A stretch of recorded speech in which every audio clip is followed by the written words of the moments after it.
राय है जिसकी पुष्टि नेशन न्यूज इंडिया नहीं करता। आदरणीय संजय गहलोत जी जो कि सफाई कर्मचारी आयोग दिल्ली के चेयरमैन हैं, उनका मैं धन्यवाद करता हूं और साथ साथ ऑल इंडिया यूथ फाउंडेशन के राष्ट्रीय अध्यक्ष वीरेंद्र चौधरी जी का भी धन्यवाद करता हूं जो कि इतना भव्य कार्यक्रम आज आयोजित हुआ है विशेष रूप से जन सेवकों के लिए। आज काशीराम जी को मान्यवर बनाने वाले दीना भाना जी की परिनिर्वाण दिवस है, उसके उपलक्ष्य में मैं दीना भाना जी को कोटि कोटि नमन करता हूं। तो साथियों, एक बात है मन में जो मैं कहना चाहूंगा, क्योंकि बहुत सारे वक्ता बोल चुके, समय कम है और काफी समय से लोग यहाँ बैठे हैं। आज ये एकदम पेशेंट देख के मैं धन्यवाद करना चाहूंगा अपने जितने भी लोग बैठे हैं यहाँ पर, ट्रेड यूनियन लीडर्स और समाज सेवक। बात यह है, समस्या एक नहीं है और केवल सफाई कर्मचारियों की समस्या नहीं है। दिल्ली के अंदर हर आदमी परेशान है आज के समय में, चाहे वो ऑटो ड्राइवर हो, चाहे वो बस कंडक्टर हो। सफाई कर्मचारी तो है ही, क्योंकि आज उनका सम्मान समारोह है, वहाँ यहाँ लीडर्स उनके बैठे हैं, वो सारी बातें रख रहे हैं। लेकिन बड़ी बड़ी समस्याएं हैं जिनके लिए ऑल इंडिया यूथ फाउंडेशन का निर्माण हुआ है और चेयरमैन साहब को दिल्ली प्रदेश का अध्यक्ष चुना गया है। तो मैं ऑल इंडिया यूथ फाउंडेशन से आग्रह करूंगा कि जैसा कि आप हरियाणा प्रदेश में, पंजाब प्रदेश में जिस प्रकार से समस्याओं पर काम कर रहे हैं और समस्याओं का समाधान भी लगातार हो रहा है, इसी प्रकार माननीय चेयरमैन साहब के सहयोग से, क्योंकि संजय गहलोत जी सिर्फ संजय गहलोत जी नहीं है, इनका नाम संघर्ष कुमार भी है, इनका दूसरा नाम संघर्ष कुमार है। ये बहुत सारे लोग जानते भी हैं। हमने जब से देखा है इनको संघर्ष करते हुए देखा है, चाहे वो बड़ी बड़ी हड़तालें हुई हैं, शायद ही कोई ऐसे नेता होंगे जिन्होंने इतनी हड़तालों का नेतृत्व किया हो दिल्ली के अंदर। और हमारे लिए संजय गहलोत जी वाल्मीकि समाज में एक राष्ट्रीय लीडर मैं कहूंगा उसके रूप में कार्य कर रहे हैं। शायद ही कोई ऐसे नेता होंगे जो पढ़े लिखे होने के बावजूद, चेयरमैन होने के बावजूद लगातार समाज के बीच में अपना काम कर रहे हैं। ज्यादातर लोगों को होता क्या है, पढ़ लिख जाते हैं, बड़ी पोस्ट पा लेते हैं, उनको अपने ऐशोआराम पे मतलब होता है कि ठीक है समाज है, देख रहे हैं, समाज की वजह से सीट पर पहुंचते हैं लेकिन समाज को भूल जाते हैं। लेकिन चेयरमैन साहब का मैं शुक्रगुजार हूँ समाज की ओर से कि आज तक भी समाज के बीच में उस चिंतन मंथन में लगे हुए हैं किस प्रकार हमारे समाज का उत्थान हो, कैसे हमारे समाज को, हमारे सफाई कर्मचारियों को न्याय मिले। तो साथियों, मैं तो यही बात कहना चाहूंगा कि आज इतना बड़ा कार्यक्रम है और आने वाले समय में ये कार्यक्रम बड़े ऑडिटोरियम में हो, बड़े बड़े स्टेडियम में हो और समाज के बुद्धिजीवी लोग बैठे हैं। यहाँ जितने भी लोग बैठे हैं ये कोई आम इंसान, आम आदमी नहीं है। यहाँ पर बैठने वाला एक एक व्यक्ति 100 हजार लोगों के बराबर है, क्योंकि यही वो लोग हैं जो समाज का नेतृत्व करते हैं, चाहे वो अपनी विधानसभा में, चाहे वो अपने मोहल्ले में, चाहे किसी भी संगठन के माध्यम से ये अपने समाज का नेतृत्व करते हैं। तो बहुत आभारी हूं मैं समाज का, इतने जो पेशेंट्स के साथ बैठे हुए हैं। तो समाज के लोगों से मैं यही एक प्रार्थना भी करना चाहूंगा, माननीय संजय गहलोत जी जिस प्रकार से मेहनत कर रहे हैं और आज All India Youth Foundation Delhi प्रदेश अध्यक्ष के रूप में इन्होंने पद ग्रहण किया है, तो क्यों ना हम एक कदम बदलाव की ओर को इसके ऊपर ध्यान केंद्रित करते हुए माननीय चेयरमैन साहब को दिल्ली के मुखिया के रूप में आगे बढ़ाने का काम करें। क्योंकि वाल्मीकि समाज का वोट दिल्ली में एक बहुत ही निर्णायक वोट है। ये समाज जिस तरफ जाता है उस तरफ अपनी सरकार बना लेता है। इसका परिणाम आप 2014 में 13 में देख चुके हैं। यही वो आम आदमी पार्टी जो कि झाड़ू का चिन्ह लेकर के आई और जैसे कि दिल्ली के मुख्यमंत्री अरविंद केजरीवाल जी, जिनका गोत्र केजरीवाल है, सरनेम केजरीवाल है, और हमारे वाल्मीकि समाज में बहुत सारे ऐसे गोत्र हैं जिनके ऐसे मिलते जुलते सरनेम, चाहे उज्जैन वालों, चाहे बहुत सारे ऐसे गोत्र हैं। तो कई हमारे लोग अनपढ़ भी हैं, बहुत कम पढ़े लिखे भी हैं, तो ज्यादातर लोगों ने सोचा भाई अपनी समाज का आदमी है और झाड़ू का चुनाव चिन्ह भी है, हमारा ही चुनाव चिन्ह है ये, क्यों ना इनको मुख्यमंत्री बनाकर अपनी सारी समस्याओं का समाधान कर लें। तो देखो वाल्मीकि समाज का हाथ पकड़ कर एक आम आदमी एक आंदोलन से मुख्यमंत्री बनकर बैठ गए, लेकिन हमारा समाज आज भी वहीं का वहीं है। उनकी समस्याओं का समाधान नहीं हो पाया। आज भी लगातार हम शोषित हैं, आज भी हमारे साथ लगातार प्रतिघात हो रहा है, चाहे वो परमानेंट वाली बात हो, चाहे समान काम समान वेतन वाली बात हो।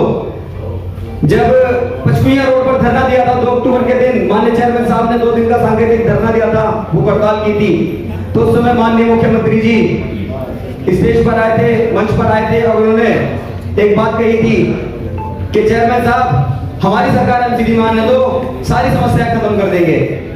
तो मैं कहना चाहूंगा एमसीडी की तो समस्या भी जस की तस बनी हुई है। हाँ, ये बात जरूर है, कुछ लोग पक्के होने चालू हैं, लेकिन जिस रफ्तार से पक्के होने का काम होना था वो काम सब देख रहे हैं, वो नहीं हो पा रहा है। 172 आदमी पक्के हो रहे हैं, 472 आदमी पक्के हो रहे हैं। इतनी संख्या हमारे दिल्ली के अंदर एमसीडी में लाखों हजारों की संख्या में हमारे कर्मचारी हैं, और आउटसोर्स पर काम करने वाले डीटीसी में और बहुत सारे डिपार्टमेंट हैं जिनमें आज भी ठेकेदारी प्रथा जस की तस कायम है। केजरीवाल जी ने वादा किया था कि हम सत्ता में आएंगे तो ठेकेदारी प्रथा खत्म करेंगे। क्या ठेकेदारी प्रथा खत्म हुई? नहीं हुई। कोई ठेकेदारी प्रथा खत्म नहीं हुई, बल्कि ठेकेदारों की कंपनियों की गिनतियां और बढ़ गई। पहले गिनी चुनी कुछ कंपनियां हुआ करती थी, आज लगभग 600 कंपनियां दिल्ली के अंदर है जो ठेकेदारी के अंतर्गत कर्मचारियों का शोषण कर रही हैं। तो क्या हमारा दायित्व नहीं बनता ऐसी सरकार को जवाब देने का? और आने वाले विधानसभा चुनाव में इस बात का जवाब दिल्ली की जनता देगी, हमारा वाल्मीकि समाज देगा। और हम चेयरमैन साहब से ऑल इंडिया यूथ फाउंडेशन को भरोसा दिलाते हैं कि जैसा कि एक कदम बदलाव की ओर, सबसे बड़ा बदलाव हमें ये करना होगा। जो लोग सत्ता में बैठ गए हैं भोली भाली जनता को फंसा करके, उनको झूठे प्रलोभन दे करके, उनसे झूठे वादे करके, सबसे पहले उन्हें उनका बदलाव करना होगा। हमें दूसरी सरकार लानी होगी। जो हमारे हित की बात करेगा वो यहाँ राज करेगा। सीधी सी बात है, मजदूर एक एक मजदूर का जब तक भला नहीं हो जाता हम लोग नहीं बैठे, हम बैठेंगे नहीं। ऑल इंडिया यूथ फाउंडेशन है, मैं एमसीडी पर्यावरण सहायक यूनियन का दिल्ली प्रदेश अध्यक्ष हूँ, राष्ट्रीय वाल्मीकि सेना में महामंत्री भी हूँ। तो जिस भी संगठन के माध्यम से हम अपने मजदूर का भला कर सकेंगे, हम आगे बढ़कर काम करेंगे और माननीय चेयरमैन साहब को आगे बढ़ा करके और इनके पीछे चलने को हम तैयार हैं। तो मैं दिल्ली के सभी लोगों से, अपने समाज के सभी लोगों से अपील करना चाहूंगा कि ऐसे पढ़े लिखे शिक्षित जो कि वर्षों से संघर्षरत हैं अपने समाज के लिए, और आप लोग देख रहे हैं मेरे से बहुत बड़ी बड़ी उम्र के लोग बैठे हैं, मैं तो आपके सामने बहुत छोटा हूँ। मैंने जब से होश संभाला, जब से देखा इनको संघर्ष करते हुए देखा है, और इन्हीं को देख करके आज हम यहाँ बोलने लायक भी हो पाए हैं। ये इन्हीं का ही जज्बा है जो हमारे अंदर से बोला जा रहा है। तो मैं अपने सभी बुद्धिजीवी साथियों से कहूंगा कि अपनी बुद्धि का प्रयोग करते हुए, अपने आप को एकता बल के सूत्र में बांधते हुए माननीय चेयरमैन साहब का हाथ बढ़ाएं और इनको आगे बढ़ाकर अपने सारे समाज का उत्थान करने का काम करें। बहुत बहुत धन्यवाद। सम्मानित साथियों को मेरा प्यार भरा जय भीम, जय वाल्मीकि। साथियों, मुझे आदरणीय चेयरमैन साहब के साथ एक वाक्य याद आ गया, इसलिए मैं शेयर कर रहा हूँ। बहुत सारी जगह जाने का मौका मिला और बहुत सारे लोगों ने बहुत सारी बातें बताने की भी हम तक कृपा की, मेहरबानी की, लेकिन हम वकील साहब के माध्यम से, जो वकील साहब बैठे हैं हमारे सुप्रीम कोर्ट के लॉयर, इनके माध्यम से चेयरमैन साहब के साथ मुझे जाने का अवसर मिला चौधरी वीरेंद्र जी के यहाँ। और जब हम वहाँ गए, बड़े शॉर्ट में मैं बात समझाऊंगा क्योंकि आप सभी समझदार हैं, समझ जाएंगे। आदरणीय चेयरमैन साहब, तो हमने एक बात सुनी थी कि हीरे की जो परख है वो जौहरी जानता है, लेकिन पता नहीं था कि क्या होता है। लेकिन साथियों, यकीन मानना, जब चेयरमैन साहब के साथ आदरणीय सांसद साहब के प्रांगण में जाने का अवसर मिला, तो सबसे पहले चौधरी वीरेंद्र जी का ये कहना था कि चेयरमैन साहब, आप चेयरमैन नहीं, दिल्ली के मुख्यमंत्री के धावेदार। और उनकी बात को सुनकर इतना सम्मान महसूस हुआ और याद आया कि शायद कोई ऐसा शख्स होगा जिसने बाबा साहब के हाथ को पकड़कर ये कहा होगा कि आप इस देश का संविधान लिख सकते हैं। यदि उस समय ऐसे आदमी थे, यदि उस समय ऐसी शख्सियत थी, तो आज भी इस हिंदुस्तान में ऐसी शख्सियत है जो चेयरमैन साहब को मुख्यमंत्री को लिखकर भेज सकते हैं। और साथियों मैं बताना चाहता हूं, कुछ हमारे भाई बहुत बड़ी गलत फहमी लेकर जी चल रहे हैं कि संविधान में ये नहीं होने देंगे, संविधान में वो नहीं होने देंगे। उनका नाम है रावण। तो आज मैं कहना चाहता हूं कि संजय गहलोत जी का दूसरा नाम है लंकेश। आज से संजय गहलोत जी को अगर संजय गहलोत उर्फ लंकेश के नाम से जाना जाए, क्योंकि उस रावण की अगर लंका कोई खत्म करेगा तो संजय गहलोत लंकेश खत्म करेगा। पढ़े लिखे हैं, होनहार हैं, शिक्षित हैं, अड़ने वाले हैं, भगने वाले नहीं हैं, और कार में नहीं आपके साथ पैदल चलने वाले हैं। तो मेरी इन्हीं बातों का नमस्कार। मुझे बोलना नहीं आता, मैं तो पता नहीं कैसे बोल रहे हैं, लेकिन जो बोला हूं सच बोला हूं। हमारी जो परख करी है, हमारे आदरणीय चेयरमैन साहब की जो परख करी है, माननीय चौधरी वीरेंद्र जी ने करी है। मैं इनका तहे दिल से धन्यवाद करता हूं, वकील साहब का तहे दिल से धन्यवाद करता हूं, मैडम सपना जी का भी तहे दिल से धन्यवाद करता हूं, और आप सभी का भी धन्यवाद करता हूं। जय हिंद।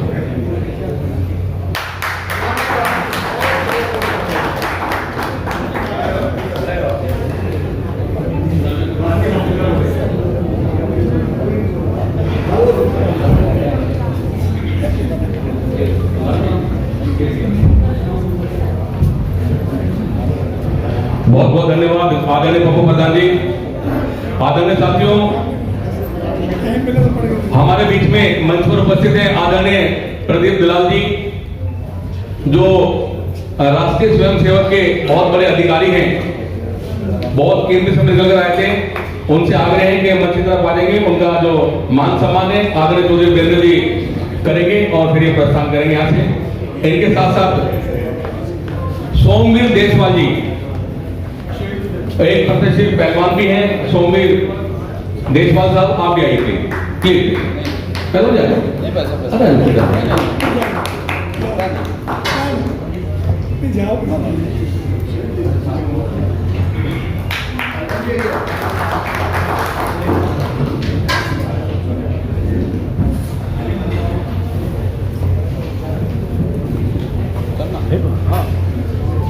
आदरणीय साथियों, क्योंकि अब बिल्कुल समापन की ओर है, पहले तो ये बताइए हाथ खड़ा करके अगर कोई जलपान की व्यवस्था थी, कुछ हमारे साथी रह गए शायद, उनके लिए अलग से ऑर्डर दे दे प्रधान जी, वो थोड़ी देख रेख कर ले, जो रह गए उनको सब वितरित कर देंगे यहाँ पे। ये सब लोग आए, बहुत बहुत धन्यवाद आपका। अनिल टूडा जी, थैंक यू सर, बहुत बहुत धन्यवाद। आपने मुझे 2 शब्द रखने का मौका दिया। सभी को जय हिंद, जय भारत। साथियों, मैं मजदूर की आवाज माननीय श्री संजय गहलोत जी के साथ हम आज से नहीं, कम से कम 10-15 सालों से काम करते आ रहे हैं, और माननीय चेयरमैन साहब संजय गहलोत जी ने बहुत से मजदूरों का अपने हाथों से भला कराया है, जिसमें हमारा भी सहयोग रहा है। तो हमने संजय गहलोत जी से बहुत कुछ सीखा है, संघर्ष करना सीखा है अपने मजदूरों के लिए। साथियों, हमारे प्रदेश अध्यक्ष राहुल गांधी जी ने भी बोला है कि बात सफाई कर्मचारियों की नहीं है, बात यहाँ मजदूरों की आ जाती है, क्योंकि मजदूर वर्ग बहुत परेशान है। जब तक हमारे मजदूरों को इंसाफ नहीं मिल जाता, क्योंकि आज जो महंगाई दर है वो दिन प्रतिदिन बढ़ती जा रही है, बहुत ज्यादा बढ़ती जा रही है। इतनी महंगाई बढ़ चुकी है कि 10-12 हजार में, 12-14-15 हजार में हमारे मजदूर साथी अपना गुजारा नहीं कर पा रहे। हमारी सरकार से और ऑल इंडिया यूथ फाउंडेशन से, उनके जो अध्यक्ष है राष्ट्रीय अध्यक्ष वीरेंद्र चौधरी जी से एक ही प्रार्थना है कि हमारे मजदूरों को पूरे भारतवर्ष में, चाहे वो किसी भी प्रदेश राज्य में काम कर रहे हो, उन्हें कम से कम 1000 रुपए प्रति दिन का मिलना चाहिए, मेहनताना उनका, तब जाके उनका गुजारा होगा। साथियों, हमारा मजदूर वर्ग जो गरीब समाज है हमारा बहुत परेशान है, पिछड़ा हुआ है। इधर में हमने मजदूर की आवाज के माध्यम से मजदूर की आवाज को बुलंद कर रखा है पूरे भारतवर्ष में, और ये आवाज तब तक बुलंद रहेगी जब तक हमारे एक मजदूर का भला नहीं हो जाता। मजदूर की आवाज ठेकेदारी हटाओ, मजदूर की आवाज ठेकेदारी हटाओ, पक्का करो, वेतन बढ़ाओ और पुरानी पेंशन योजना लागू करो, तब हम पीछे हटेंगे, अन्यथा हमारा ऐसे ही शोषण होता रहेगा। चेयरमैन साहब जी, मैं आपका धन्यवाद करना चाहता हूँ कि आपने मुझे अपनी बात रखने का मौका दिया। जय हिंद, जय भारत।